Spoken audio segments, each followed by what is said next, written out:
कसलं भारी वातावरण आहे आज.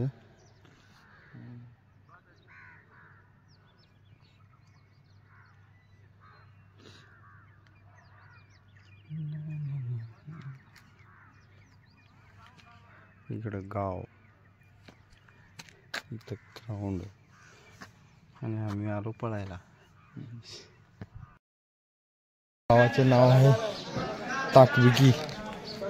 किती जुनी विहीर आहे बघा. डायरेक्ट खाली भुयार आहे विहिरीमध्ये जायला. बघा पाण्याच्या मध्ये सुद्धा पायऱ्या आहेत इथं. वा,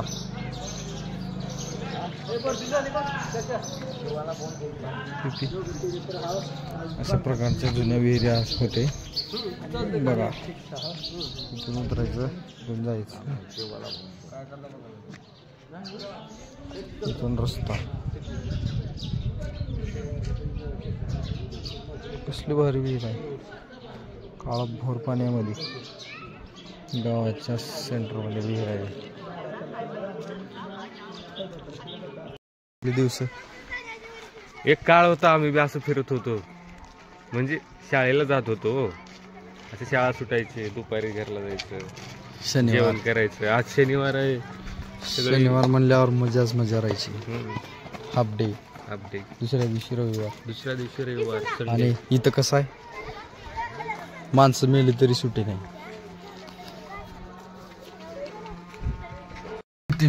किती बी वरी हवेत उडलं तर याच ठिकाणी यायचं आहे. बघा कुठलं डॉन ते कुत्र बसले. ज्या ठिकाणी श्रीमंत गरीब कसलं बी जागीरदार असतंय त्यांना त्या जागेत जात आहे का. कुत्र बसले, कुत्र.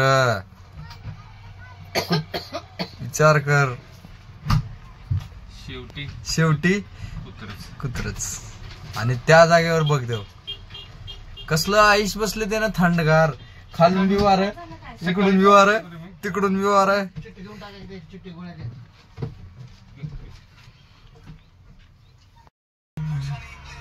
पाठीमाग आलतो तर ह्या आंब्यावरची तोर कमी होते बघा. अजून 15 दिवसांनी बरोबर लागायला बारीक आंबे. भरपूर लागला. 15 दिवसांनी आता बारीक आंबे लागते त्याच्यावर. प्रत्येक 15 दिवसांनी वाढत चालले. वातावरण चांगलं राहिलं तर. पाणी आहे, भरपूर पाणी आहे इथं. इकडे बाग, इकडे गारपीट झाली तर काय खरं नाही. पण पाण्याचं बी म्हणलं तर इकडे बाग आहे. आलोय आता दुपारच्या जेवणाच्या ठिकाणी. जेवण वगैरे करून पुढची प्रतिक्रिया. हे बघा भरपूर तोर लागलेत आंब्याच्या झाडाला.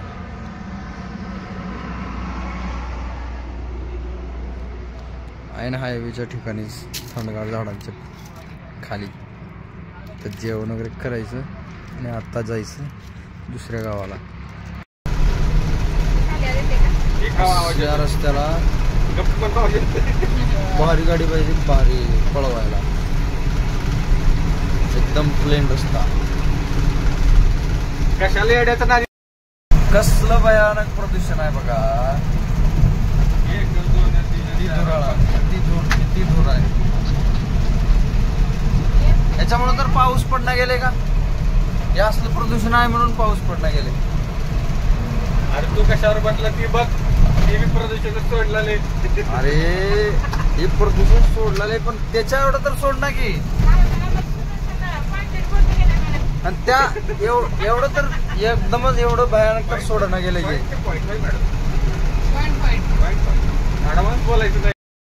हा कारखाना स्वतः वीज निर्मिती करतो आणि आपल्या जो सबस्टेशन म्हणजे वीज निर्मिती केंद्राला वीज विकत देतो. बघा स्वतःला एवढी मोठी वीज लागते, स्वतःच तयार करून स्वतःच वापरणार आणि वीज आणखीन विकत देणार.